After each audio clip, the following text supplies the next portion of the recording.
Chase Thomas podcast. My nephew needs me to record. See, I already hate it. I hate it.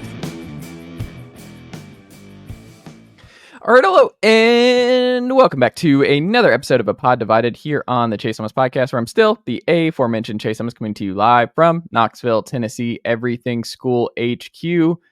Very much Everything School HQ, with yet another big-time road win for the Tennessee Volunteers, where, let me check my notes here. Yep, Dalton Connect had another 30-plus point game for the Tennessee Vols, as he looks to be the National Player of the Year in college basketball. So, all things orange all the time, and to talk all things orange all the time on this very show, it's my good friend, fellow University of North Georgia alumni, Matt Green, down there in Tequila, Georgia. Matt, good evening, sir. How are you?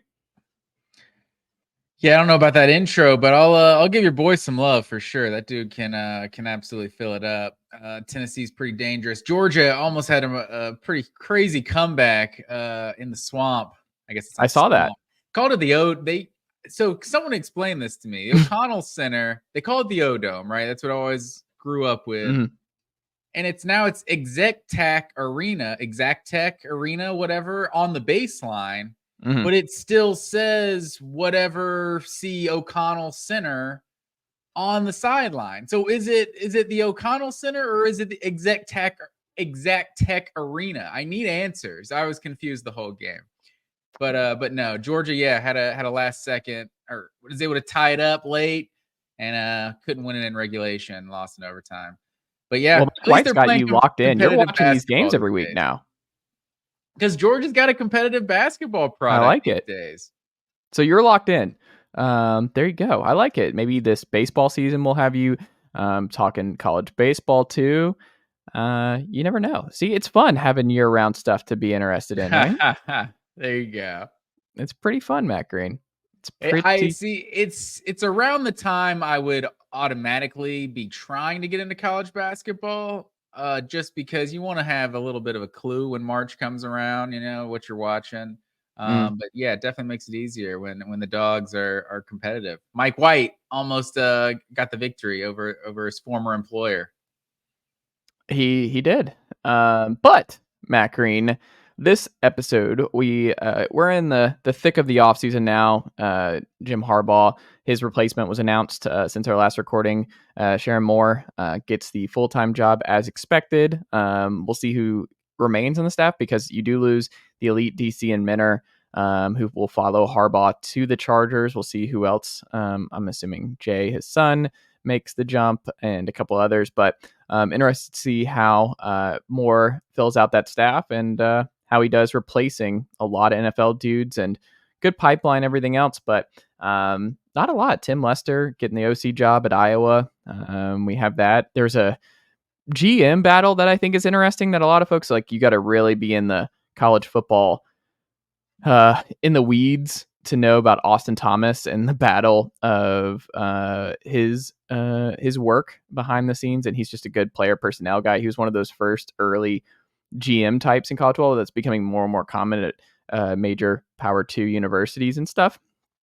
So he goes back to LSU, was there a couple years prior, I want to say, started in Tennessee. I think he went to Tennessee, but he's been with Lane and been instrumental with Lane Kiffin at Ole Miss, doing work on the recruiting trail, and getting that program both in the portal and all across the board humming over the last couple of years. So a sneaky, interesting loss. And then he went to LSU because LSU's Redmond, who I believe, this is what I'm saying, and this is really in the weeds here, but he goes to Auburn, I think, to be chief of staff. The titles are different. I'm not 100% on the different titles, but it's kind of an interesting battle behind the scenes that I always keep tabs on, as who's going where, and those kind of sneaky, now important positions at big time universities is player personnel guys, GMs of sorts, who help with the scouting, help with the roster management, help with the portal, because there's just so many moving parts that it's not just a coaching type of job anymore. You got to have a lot of off the field big time assistants who can help. And Thomas is back at LSU, which is a huge one for Kelly, and Redmond to Auburn's a big one for Auburn. And we'll see what Lane does at Ole Miss in the short term. But very interesting stuff to monitor here in the SEC. Yeah, I'll let you monitor these decisions in the weeds down there. But yeah, I mean that's basically been what being a head coach has been for a while, because I think that's what separated Nick Saban, not his X's and O's and his scheme and his philosophy, but it was just his ability as a CEO to just have every aspect of the program, operating at top level at all times. And even he couldn't deal with everything going on with college football these days. He had to retire. So who knows what programs are going to be the best at like just navigating these waters.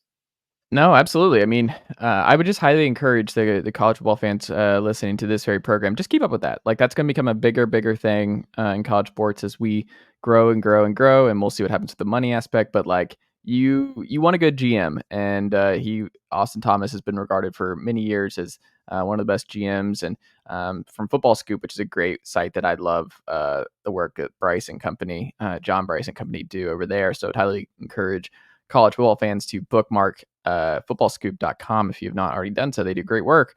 But he said, quote, Thomas was a right-hand man for Lane Kiffin at Ole Miss, where Thomas helped schedule non-conference games for the Rebels, worked to help negotiate assistant coaches' contracts, and was critical in roster management, NIL endeavors, and a myriad of administrative elements. He was also previously on staff at LSU, and he spearheaded the move to hire Will Redmond away from Kansas. Redmond, of course, is Football Scoop's reigning top personnel executive and is departing LSU to become general manager at Auburn. So see, like he's going to Auburn to be the quote unquote general manager, but the title for Thomas at LSU is senior athletics administration / director role, where he'll report directly to the LSU AD Scott Woodward. So just some little things to, hey, just keep an eye on. So when LSU is, they just got another top 25, top 50 recruit today. I want to say a corner.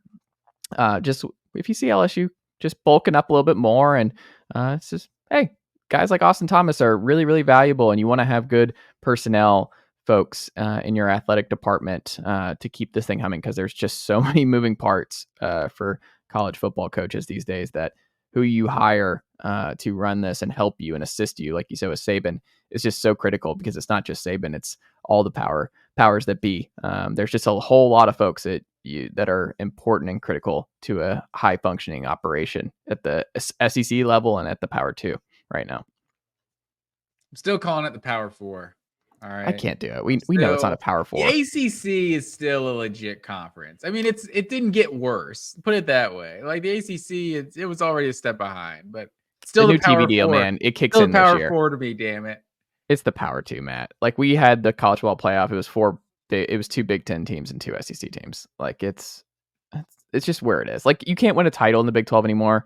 Maybe the ACC, because if you we'll see. No, I mean, did you see I think the Big 12's number 1 recruiting team this year was UCF, and they're like, what? Where did UCF finish? We saw TCU play for a national title 2 years ago. That was when it was a 4-teamer, man, and they didn't win. They didn't, but I'm just saying, never say never. They very much didn't win. We'll see what happens. All right. I mean, not leaving them for dead. I haven't given up on Oklahoma State and in the Utahs of the world. I mean, I haven't given up on them either. I've just given up on them beating Texas, Bama, and Tennessee in a 3-game playoff scenario. I don't think that's feasible. But speaking of, it'll be tough. Speaking of the college football playoffs, sir, I thought this would be a fun exercise. SEC Sunday here on this edition of the program. We obviously specialize in the SEC, being a pod divided with Tennessee and Georgia. Matt Green, I wanted to do some sleepers here because I've been thinking about schedule, because ACC came out this last week, and looking at different schedules and thinking about who will make the playoff, because I'm listening to different college football shows, and Cover 3 does a really good job. And they're talking about, like, if you're a 9-3 SEC team, you're making the playoff, was something that was said on a show I was listening to this week, which I thought was interesting, is like the bar to get in for a top 15, because you're going to be, think about it, like if you're 9-3 and you have a strong resume, you're going to be somewhere in that top 15. I don't think that's an accurate statement, though. I mean, look at this year. Like, I don't know what the exact seedings would be, but we know they have these automatic qualifiers that come with it. So it's not just straight up the top 12 teams. Missouri was 10-2. What were they? number 9, number 10. Like They would have gotten in. Yeah, they would have gotten in. But I'm saying if they had a third loss, I don't think. What was LSU? They were 9-3 this year, right? They were probably like 15, 16. So I think they would have gotten in. So it'll be close, but They're not gonna. No, they're not. They're 15, 16. They're not getting in. No. They're not doing it just based on what was the CFP rankings though. Where were they in that? Yeah, that's what I'm saying. It's not LSU the in the AP final poll. polls, and LSU in the final. Let me pull it up. In the final CFP ranking was number 13. Yeah, so they're in. No, they're not in. 13, do we not think so? It's a 12-team playoff. What do you mean 13's not getting in? Well, I guess I know what I'm saying is, and especially number 11 and number 12 might not get in because you got like Liberty or somebody stealing up spot and someone else like that, like that's not in the top 12 that's taking an automatic qualifier. Like that's gonna happen. And so those teams like 11 and 12 are gonna get pushed out. Like those bubble teams NCAA tournament, when a dark horse wins the conference that wouldn't have made the NCAA tournament, like that always bumps those bubble teams out, you know? So I feel like it'll be that kind of scenario. So I don't see, like, you look at this year's rankings, Oklahoma was 13 or was 12th at 10-2. So I don't think you're going to see 3 loss teams. Like, I think you might see it happen here and there, but I don't think it's a guarantee at all. Well, I don't think it's a guarantee, but the fact that your season's not over at 9-3 at the end, depending on what your quality wins are, is kind of huge for fans that are like, man, that sucks. We lost to Florida early or whatever. Like, here's the amount of SEC teams that made the playoff last year that would have made the 12-teamer. It's Texas, Bama, Georgia, Mizzou, Ole Miss, and Oklahoma.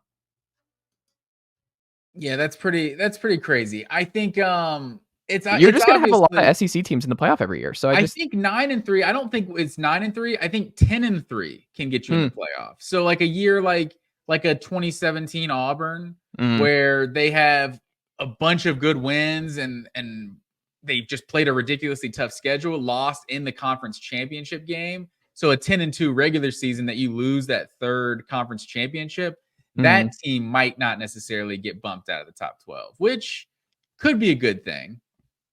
Yeah, but I think it's going to be tough for that 9-3 team that didn't even play for a conference championship. But yeah, we'll see. It'll take some crazy seasons, and maybe we're going to see a lot fewer unbeaten one-loss teams with some of these conferences stacking their schedules a little bit. So I mean, there is that possibility too. If there's years where we got 2 one-loss teams or something at the top of college football, then yeah, if there's a couple 3-loss teams could get in.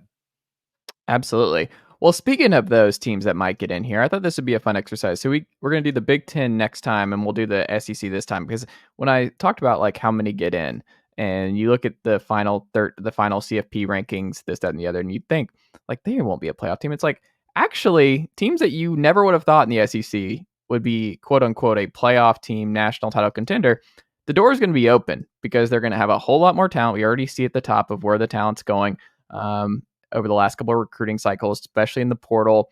A lot of these SEC schools have cleaned up, especially Mizzou, Kentucky, Ole Miss, obviously. Like, it's just, I think it's going to be really, really interesting to see which one of these teams that have never been able to break through in years past are going to make it in 2024, because there's going to be some surprises. I don't know how many will end up making the surprise run to the CFP, but you're going to have some surprise SEC teams in the big dance and have an opportunity to win several games, because I think they'll have a talent advantage, at least early on, in the playoff. But first one here, talking about the hypothetical 12-team playoff, like 10 different SEC teams would have made that at some point, and that's not including Oklahoma and Texas. So 12 of the 16 would have at least one top 12 finish over the last decade.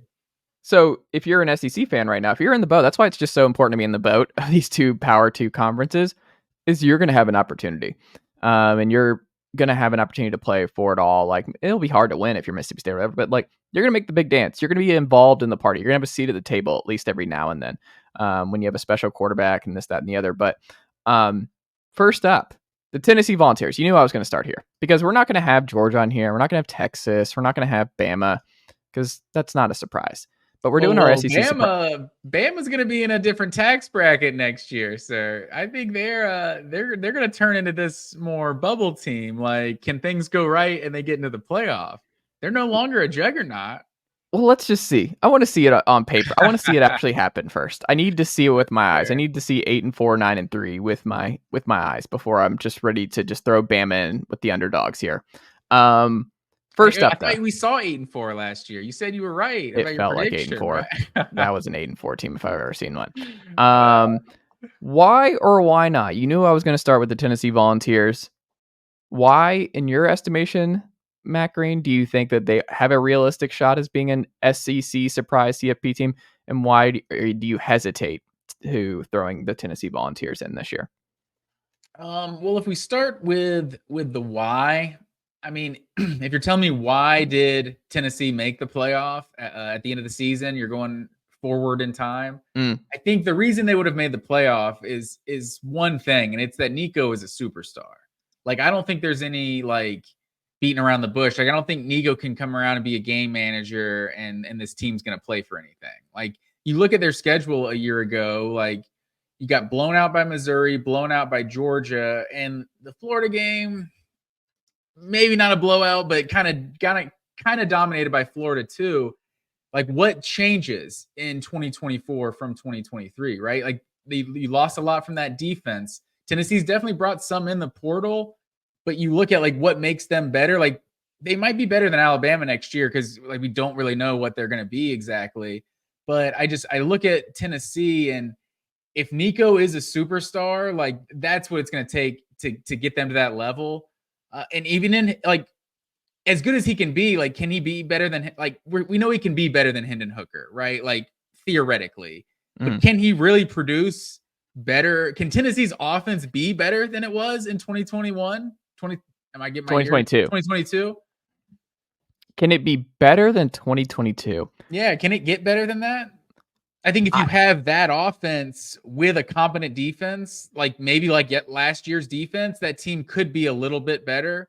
So there's a balance that Tennessee can be better than that 2022 team, but it's hard to imagine, as good as Nico can be, it's hard to imagine that offense producing better than Hendon Hooker and that 2022 team did. Well, here's something else that folks are gonna have to get used to. 2022 is the end of the numbers that you saw.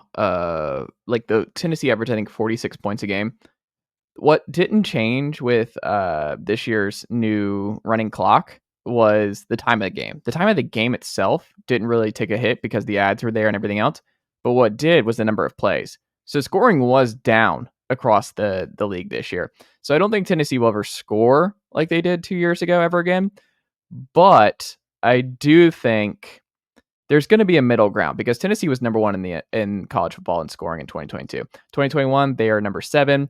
Part of that was no one knew what to do with Tennessee's offense the first 2 years. Like, it was just this new thing that Heupel was able to just feast on a lot of teams that just weren't prepared for what Heupel was throwing at them those first 2 years. And also, you had an NFL quarterback, you had NFL receivers, you had NFL starting right tackle, you had a lot of NFL dudes that really popped for Heupel, and it all came together in a great way. And those are few and far between. It's really hard to be the best offense in college football year over year. But I don't think they have to be number 1 in the country or even number 7 in scoring to make the playoff. I think they have to be better than 35th, which is where they were this past year, which is this was the most difficult, offensively, it was just one of the most difficult seasons for Heupel offensively that we've ever seen from him. So I think it's hard for me to see even going 8-4 with a really, really up and down season, really tough, just offensive, just ebbs and flows to the year.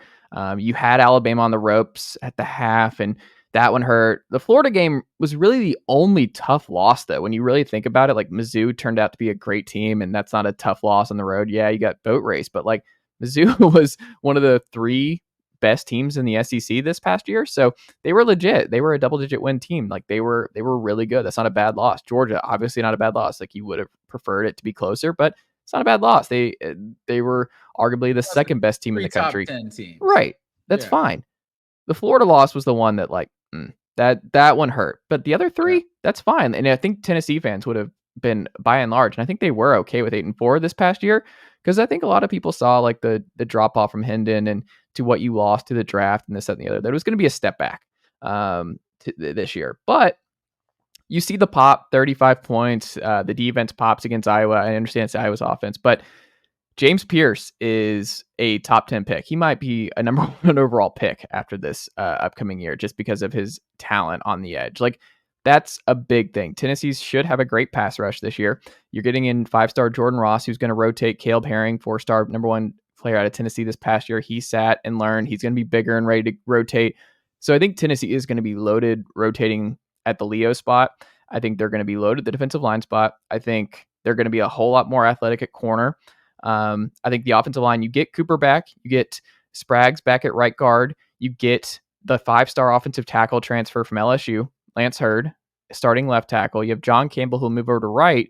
We're going through the whole starting lineup here. What are we doing? No. What I'm saying is, like, you need these little things from the outside can make or break a season. So like Nico getting a veteran offensive line and you being able to plug in a 5-star offensive tackle on his blind side, that's huge, because it was going to be Gerald Mincey a few weeks ago. So for them to upgrade that spot, to me, it just, the receivers are mostly back. You get in Chris Brazzell, who had a really successful season at Tulane. To me, all of this screams improvement. Like, they're not going to be a 35th best team in scoring offense again. They're going to be somewhere in the top 10 to 15. I don't know where, but I would bet on them being somewhere in there. And I think the defense is going to be better. I think they're still going to be really good at rushing the passer, which will help the secondary. And you got 8-4 last year, and it was tough week over week. I just don't see a way, like you said. Nico's not going to be a game manager. Nico, he has a lot of big Bryce Young tendencies already. He's got amazing pocket awareness. Like, it seems like things are going to go pretty well there. And if they go pretty well, he's a first-year starter. Sure. But if things go reasonably well, I see the floor being like 9-3 for this team, and 9-3, 10-2, you're going to be in the playoff conversation. And also, the schedule is really nice. The schedule for Tennessee this year is very nice. That's one thing I was going to say, especially the home schedule. Like, I think it's reasonable that this team could go undefeated at home. And they hadn't lost one in 2 years before Georgia last year. You have Alabama, Florida, Kentucky, and Mississippi State all at home. It's like, it's not a cakewalk by any means, but Alabama feels very gettable in 2024. So you do have to go on the road at Georgia, at Oklahoma, at Arkansas. So it's not going to be easy, but I don't think there's anyone out of conference that's going to beat this Tennessee team. Like, NC State's the only like power 4 team if we're doing that, right? So they're definitely I think they can safely say that they're a 12-team playoff contender going into next year. I like it. Why or why not? This one might raise some eyebrows. Kentucky are a dark horse contender to make the CFP in 2024 for you, Matt Green. Why Kentucky is because I think they have a veteran team, and maybe Vandergriff, he is a former 5-star, comes in and like is a baller. But I can't give you too many reasons to be confident about Kentucky. Like, I think with some of the transfers they've gotten, like their floor is higher. So I think as a Kentucky fan, you can reasonably expect an 8-win season or so. But I don't see this team winning anything, of value. Like, unless Vandergriff somehow becomes a star. Like, Ray Davis was basically their offense last year. So we've seen Kentucky be able to replace running backs and still kind of maintain their identity of running the football. But, it's going to be tough to replace a guy like that who was first team all SEC. So I look at their road schedule. Only Mississippi State. I think Mississippi State has clearly the toughest road schedule in the SEC next year. But Kentucky, I think, is a close second. They go at Florida, at Ole Miss, at Tennessee, and at Texas. Like, that's just brutal. And on top of having Georgia and Auburn and South Carolina at home, like, the schedule is doing Kentucky no favors next year. Can I flip that though? Yeah. I think the schedule actually helps them in that regard, because what you just laid out, those are tough. Like, they're gonna be dogs in all 4 of those. Yeah, beat these teams. I don't think they'll be dogs actually against Florida, but we'll see. They've had a lot of success against Florida of late, so I don't know. I would not be as worried about Florida if I'm a Kentucky fan right now. But that's the easiest of the SEC road games. Like Ole Miss, Tennessee, and Texas could be 3 of the 4 best teams in the SEC next year. But that's my point. You kind of want those to be on the road because then you want the toss-up games at home. The road games, you were going to lose to Tennessee anyway. You also have Georgia at home, so there is Georgia hurts. Like that's the one where like Georgia, you would rather get that on the road, and probably you would rather get Ole Miss or Texas at home and see what you could do. But getting South Carolina at home, getting Auburn at home, I think is sneaky important. Getting Louisville at home this year is sneaky important. But you look at the early schedule. I mean, this is what they do really well. They get off to these great starts. But they get Southern Miss at home, South Carolina, Georgia early. This is like the earliest they played Georgia in a long time, right? Yeah, I can't ever remember playing Kentucky in September. But look, Vandy, like they're going to be at 8-4-ish. And then if Brock Vandagriff, because like you said, we don't know what Brock Vandagriff's going to be. Matt Green, former 5-star, he could be electric. You have Liam Cohen back year 2 here. You bring in your elite offensive line coach who left for Alabama a couple years ago. Alabama's staff falls apart. Guess what? He's back. So you get a win there. I think the offensive line will be better. They have talent at the receiver spot. We know they're going to be good defense. You get James Dumas Johnson over there and the linebacker unit. I think they'll be solid on defense. Kentucky can flirt with 9-3 next year. And 9-3, like we said, it's not a guarantee, but I do think they're a dark horse, and a lot of it will come down to some of those 50-50 games. But also, what's Brock? We don't know what Brock is. Brock could be a very high, like the most talented Kentucky quarterback we've seen in a long time. Like he has that upside. We have no idea what to make of him yet, but we've seen good quarterback play at Kentucky in the past. We've seen Liam Cohen do a good job, and we know Kentucky's defense is going to be pretty solid, and Mark Stoops has a high floor there. So I don't know. I think Kentucky, I wouldn't bet on it, but I do think they will be in play late in the year. I definitely wouldn't bet on it. Vandagriff is definitely that X factor, especially because he's a legit dual threat. So I mean, when a quarterback can run and that be part of the offense, we've seen how teams can just be tough to stop. So like you said, I wouldn't bet on it, but I think you could reasonably expect this team to go no worse than 8-4. Yeah, I could see it. They did went 7-5 this year, and it was a rough season for Kentucky, and they still went 7-5. Why or why not the Florida Gators? You know what's funny for me, Matt Green? On my list here of our 7 SEC schools who will be dark horses, I think Florida is the hardest for me to make the case for. Was it for you? Yeah, when trying to figure out the reasons why Florida would be a contender in the SEC and for the college football playoff, I stopped short of like a meteor or something like exploding the rest of the SEC or something. I don't know.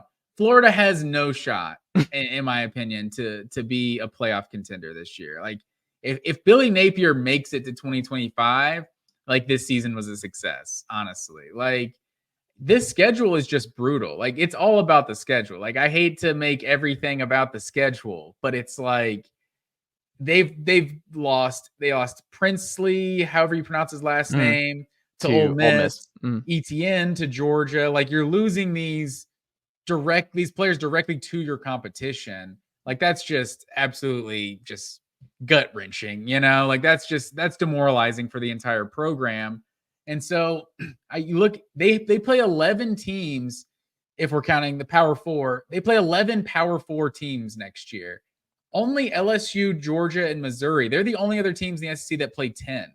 Everyone else in the SEC is playing at most 9 Power 4 teams next year. So you just look at Florida's schedule, like even the out-of-conference games, they don't have any. They have one automatic win basically on the schedule going into next year. So, and we've seen crazy things happen with Georgia Southern and others when teams are down. So I don't know. It's hard for me to find anything about Florida that could think they could even have a winning record next year. I do love that they open Miami. Like that slaps. Love that we're doing that at the beginning of the year. Like that is fantastic. And now Cam Ward's in the fold. I can't wait for Miami, Florida to open the year. But like you said, there's no one who has a worse schedule in college football than Florida. They went 5-7 last year. You're at Florida State. You get Ole Miss at home. You get LSU at home. But like this, can I read this gauntlet from October 12th on for you, Matt Green? Yeah. At Tennessee, Kentucky at home. You get a bye. Guess who's waiting? Georgia and the cocktail party. Then you go to Texas the week after Georgia. Georgia and Texas are probably going to be the two best teams in the SEC next year. LSU at home after that. Ole Miss after that. At FSU. That is, I mean, you're looking at what? 7 straight top 15 teams? Who else is dealing with that?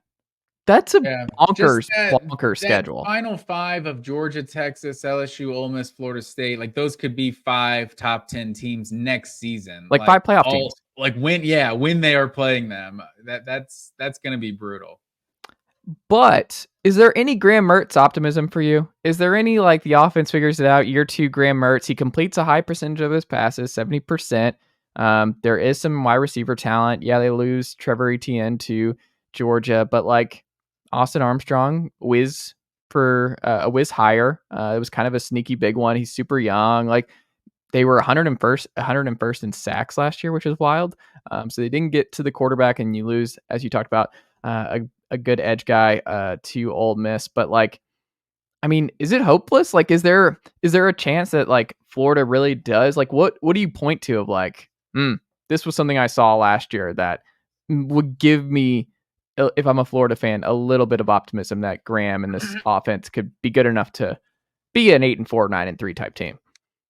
To be honest, I think Graham Mertz's performance last year is like why you should be concerned because Graham Mertz was good last year. So it's like Graham Mertz can be exactly as good as he was a year ago, and this team could be awful. Like I don't think quarterback was the problem last year. Like Mertz isn't great. You can get a lot better than Mertz, but he was fine and he kind of kept things on schedule, but he just doesn't seem to impact winning. Like it's hard to explain. Like you look at the score and like Florida's getting dominated, and you look at Graham Mertz's stats by the end of the game. You're like, like completed like 68% of his passes, like threw for 275 yards, a couple of touchdowns. Like he didn't throw a lot of picks. Like 3 all last year. His stats look pretty good, but it's like you're never really worried about their offense. There's something about it just doesn't scare you. So I kind of expect Graham Mertz to look up at the end of the season and have an argument for being the 5th or 6th best quarterback in the conference and be like, yeah, he's pretty good. And this team could still just be 4-8 and just be wanting to fire Billy Napier. I could see that too. Next up here, why or why not South Carolina is in the CFP dark horse conversation by the end of 2024, Matt Green? I think you're going to have to lead this, sir, because I cannot find any reason how South Carolina, like they don't have a crazy tough non-conference schedule. Like in Clemson's, they're kind of regressing. So maybe if Clemson is really bad again next year, that's not a super difficult game at the end of the season. But I mean, just looking at the schedule, LSU at home, like Alabama and Tuscaloosa, like they don't have to play Georgia next year. But I don't know. It's hard to be optimistic right now with how every time they get a good player, it just seems to get poached by somebody else. They just feel like a stepping stone program right now. I'm concerned about the drop off from Rattler to the next QB.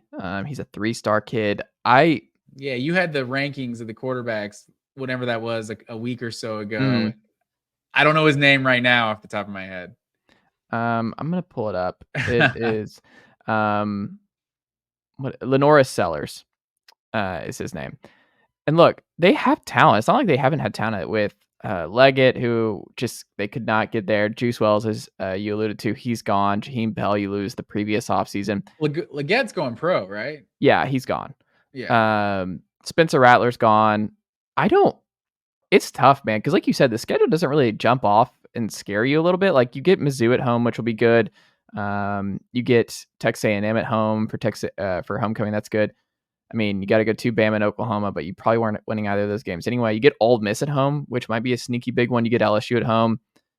Like this looks like a 7-5 ish schedule to me off the top, but I also just don't know what this offense is going to look like. They had real problems. I don't even think you said A&M, and they've never beaten A&M since they joined the SEC. So I don't know. I think it's tough. Like, what does Beamer have to go? Because Napier, we look at that schedule and you just feel bad because I don't know many coaches that, I mean, you just feel bad because that is a horrific schedule, especially those last 7 games for Napier at Florida. But like for Beamer, what does he have to do? What are the expectations at South Carolina? Because I feel like 7-5 should be the goal here with this schedule and working a new quarterback. And this kind of feels like a gap year for South Carolina, but I think 7-5 is doable. I think it's a better schedule than what they had this past year. It might be better. I mean, there's still a lot of landmines on that schedule. Like they don't have Georgia on that, but how weird is that going to be for you? It is weird not to play South Carolina. It's probably going to be weirder for South Carolina fans because I think Georgia was kind of that one game they could count on a year that like they'd be on national television and like it'd be a big environment. Like it felt like Georgia was South Carolina's kind of not Super Bowl, not trying to like clown them or anything, but it kind of felt like that was South Carolina's biggest rival in the conference.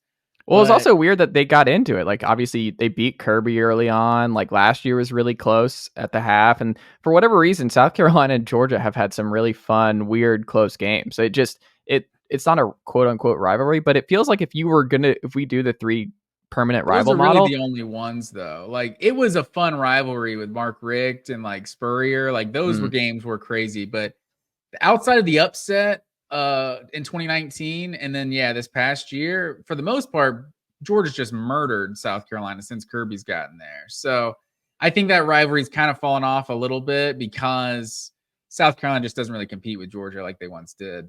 But just looking at, I don't see 7-5. Like I think they're good. I think it's a success to go to a bowl game next year. I don't know how you evaluate Shane Beamer, to be honest.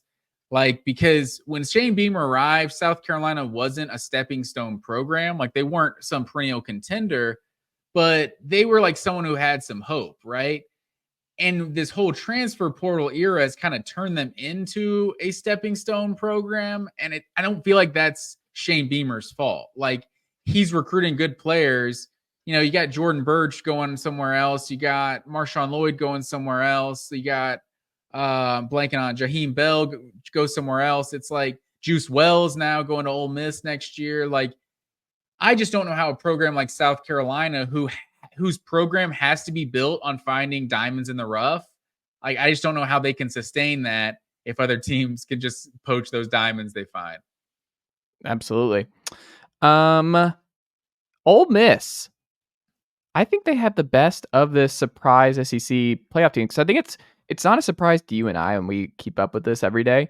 But I think to the casual SEC fan, they are going to be surprised to see Ole Miss be a college football playoff team and maybe have a realistic shot of making a deep run, depending on how things unfold here. But Matt Green, why and why not for Ole Miss making the college football playoff in 2024? Well, this is their year, honestly. Like, I don't know how many times things are going to align as well as they're going to align in 2024 for Ole Miss. Like, we know this team was never in the era of the SEC East and SEC West existing. Ole Miss never made the SEC championship. So maybe getting rid of the divisions, they can find a way to get in there somehow. But I think with Alabama being in transition, like, that's a golden opportunity for Ole Miss to be, and I don't think they play them this year either. So that's one of the teams that Lane Kiffin hasn't been able to get past. But I just look at Ole Miss, like what they've done in the portal is the best in the SEC. Like, they've got 17 guys in the portal. Walter Nolan, like that's a huge potential difference maker. They have to be better on defense than they were a year ago. Like, I think that's what's holding them back. Because I mean, you look at who they lost to. They got, boat raced by Georgia at home, and then they had a pretty close game with Alabama that Alabama was able to pull away in the end, and then that's it. So without having Alabama on the schedule next year, like that's one loss that's off there, and then Georgia is still on the schedule, but they're coming to Oxford next year. So Ole Miss, it feels like everything's aligning for them. Jackson Dart, like he's not a superstar, but you could argue that he's a top 3 quarterback in the SEC coming into next year, top 4. So I think they have a lot. You look at what they've been like. Jevin Sneed, 2009. That was the last time they were preseason top 10. Like they're not going to be a surprise. Like right now, they, like you're saying, it might be a surprise to a casual SEC fan to see it, but they're going to be preseason top 10. Like this is going to be the most hype we've seen around Ole Miss in the preseason, maybe ever. Like this is going to be pretty big time. Like they were top 10 every year from 1958 to 1964. They're preseason top 10 every year. They've been in the last 50 years. They've been preseason top 10 once, and that Jevin Sneed year was the only one. It's a good stat. I got you. But yeah, I think they're going to have hype around them next year, and I think it might be warranted. So you're buying the Kool-Aid. Like, do you think I'm buying it in terms of like, this is the year it has to happen? And maybe more like I'm buying Penn State 2023. That like it has to happen this year. Not necessarily saying it will happen this year. I was saying it would happen with Penn State, to be clear. But I'm not as high on Ole Miss in 2024. They've obviously put a lot in. Losing Quinshon Judkins, I'm curious how much that hits them. Like that's a late big loss because he's just been such an important piece to them for the last 2 years. So there's going to be a change, but it also means, hey, Jackson Dart, like time is now. Talented guys, you get Juice Wells in from South Carolina. You are going to have to pass anyway. Like Jackson Dart, for them to be a real CFP contender, Dart's going to have to take the step. Like he's going to have to be a Heisman type guy. And I'm very curious because he has the talent. I am very curious if Lane Kiffin with year 3 for Dart, if he breaks through. Like this is such a big year. I think he's had the training wheels on for a little while now. And you've had this safety net in Quinshon Judkins that's been so good that I'm just like, I'm very, very curious what happens here. You get Walter Nolan, the best player in the portal. He's going to wreak havoc on the defensive line for Ole Miss. I think the defense is going to be good, especially getting after the quarterback. But with 12 teams, you don't the playoff contender conversation isn't necessarily the same. Like I don't think he has to be a Heisman finalist for them to be top 12. Well, to make a deep run, I guess I should qualify. Yeah. If they want to make a Final Four or even win a national title, Jackson Dart's got to be a Heisman finalist. Yeah, I think that's probably fair.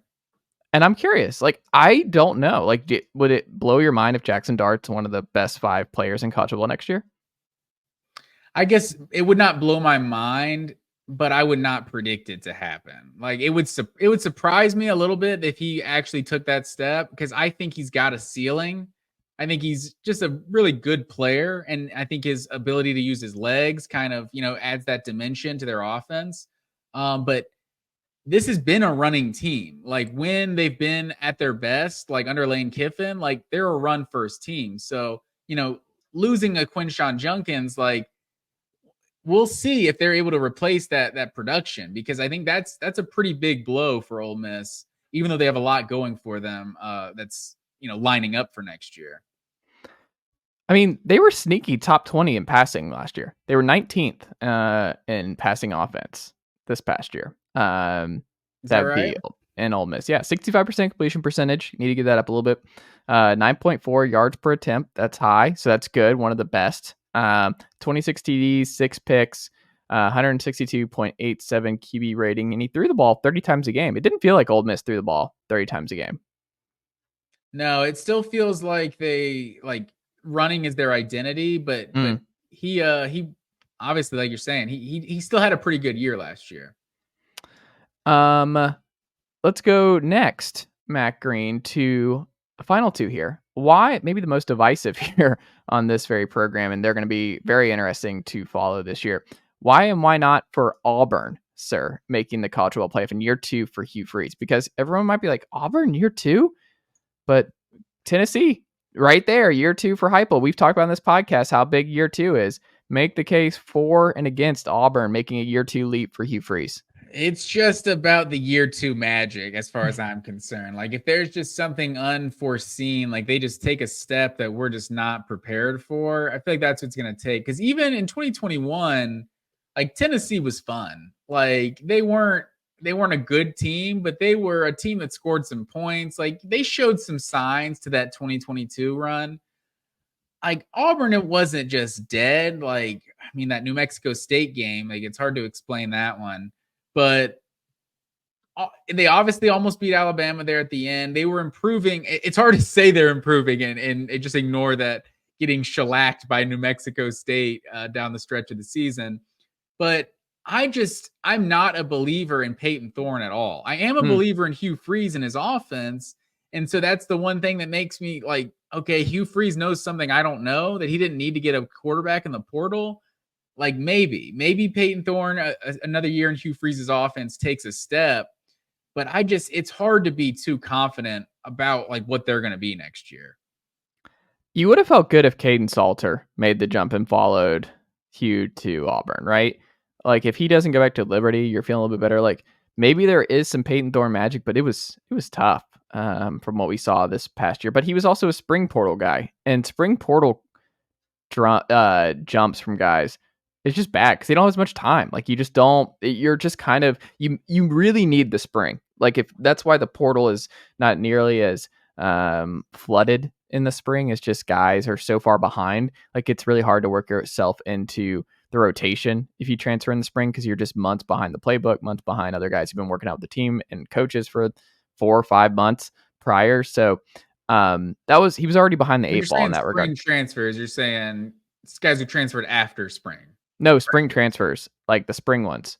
Like I'm talking the guys that missed spring practice. Yes. Because, yeah. I got you now. Yeah. Peyton Thorne missed spring practice. So maybe there's a case that Peyton Thorne would be a whole lot more comfortable. He ran the ball well for Auburn. Maybe he gets a little bit better and they're spicy. Like they almost beat Bama. They should have beat Bama. Had a good class. So you're going to have a lot of talented freshmen here coming in. You were one of the best transfer teams here. Overall, you lose Robbie Ashford to South Carolina. We'll see what he does there, but you get some talent coming in. New coordinators for Auburn on both sides of the ball. I want to say because Cadillac is out. You have Etheridge is out. You have Montgomery's out. You have the Auburn coaching staff is kind of in a weird state of flux, but also, Hugh Freeze, just generally speaking, wins a lot of football games, and he's 80-54 overall. I don't know. I'm very curious because Derek Nix comes back into the fold. He's the new OC/running backs coach. Charles Kelly, new co-defensive coordinator. Do you know what Charles Kelly was doing last year, Matt Green? What's that? He was the defensive coordinator at Colorado, and before that, he was at Alabama. So he has a reputation, good recruiter, good defensive mind. So I think they might have upgraded there, and Derek Nix, we'll see how he does coming in as the new OC, but Hugh Freeze, I believe, will still be calling plays. But that was a big one. Like Derek Nix was an Ole Miss guy. He was at Ole Miss for the previous 16 years. So we'll see how he fits on this staff at Auburn. But I don't know. Auburn's schedule, what does it look like to you? Does it look like a possibility of a 9-3 type jump for them? Well, Auburn is one of the teams I think that's the biggest beneficiary of getting rid of the East and West divisions. Like they obviously still have Georgia and Alabama on the schedule, but their schedule was an SEC West gauntlet like every year. Like seeing Missouri and Kentucky and Vanderbilt on their schedule, they're accepting that with open arms. Like because I think this is probably going to be one of the weaker schedule. Like a lot of teams are seeing their strongest schedule in 2024 they've seen in years. Like Auburn is seeing one of their weaker conference schedules that they've seen in years. So I think that aspect does benefit them. Like on the road, you got Missouri, Kentucky, Georgia, and Alabama. Georgia and Alabama are obviously big, but like we've said about Alabama, like we don't really know what to expect from them next year. And with what Auburn did against them last year was obviously in Jordan-Hare, so you never know what's going to happen on the road. But I mean, there's definitely reasons for optimism and reasons for Auburn to think they can be better than Alabama next year. No, I don't disagree. I mean, you get Oklahoma at home. That's good. You get Arkansas at home. I mean, you don't go to Cal this time for a weird one. They come to your place. New Mexico comes to your place. Got to go to Mizzou. That'll be extremely tough. At Kentucky will be tough. Vanderbilt at home. UL Monroe at home.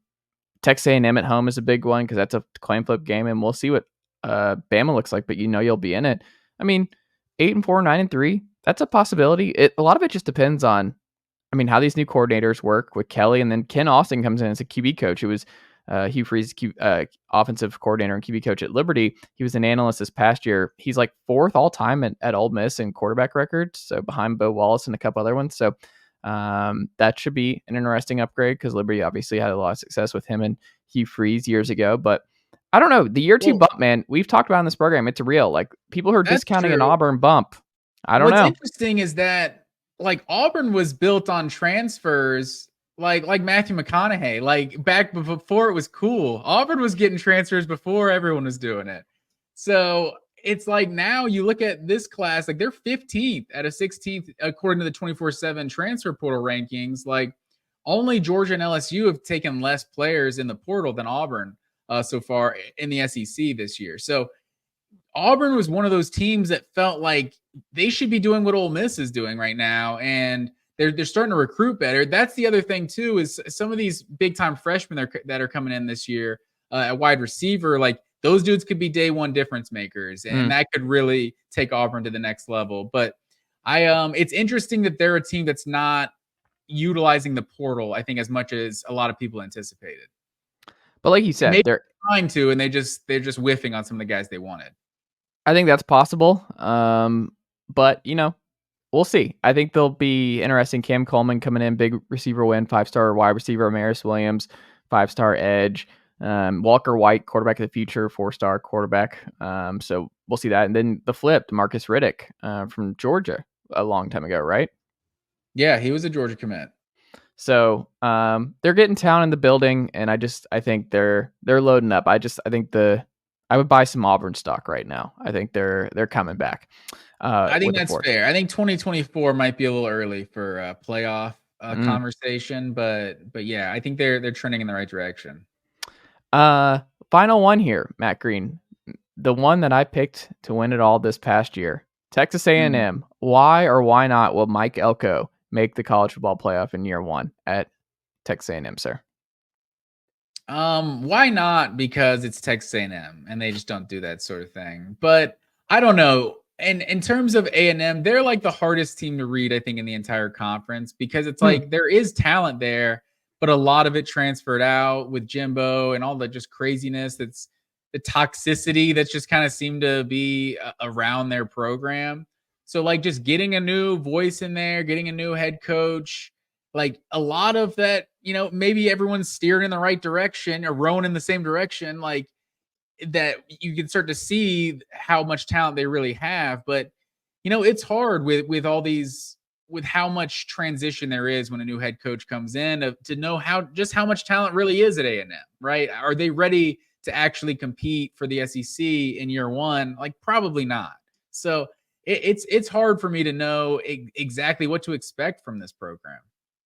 But you get Connor Wigman back, who I think is going to be really good still. You get Colin Klein, good offensive coordinator hire you pull from Kansas State. I think the offense will be good. I think Elko is going to have that defense good. I mean, the defense was great this past year. So you keep a lot of those guys. You lose Walter Nolan and some key guys there, but like Mike Elko is going to have a good defense. Like we know College Station and what Mike Elko brings immediately is a solid defense. And Colin Klein was a good hire. I think this offense is still going to be pretty solid. You have 5-star Ruben Owens in the fold at running back. You have a good offensive line. I think they're going to be they return everyone on the offensive line except for Layden Robinson. So that's huge. You get a lot of the offensive line back. You lose Rakes and Nolan and McKinley Jackson going in the NFL, but like they're going to be good. This team, I think, will be pretty solid on that front. And I also just think the receiver room will be good because you'll have Noah Thomas. You'll still have Moose Muhammad, who we like. Ruben Owens at running back, like I said, Le'Veon Moss. Like you just look at the room and the amount of talent still there. I think people just jump at the big names, but you look at it, you're like, there's still a lot of blue chippers all around this A&M roster. And Mike Elko is just a really good coach. And he had Duke right there on the precipice early on. Weigman has Heisman-esque potential still in College Station.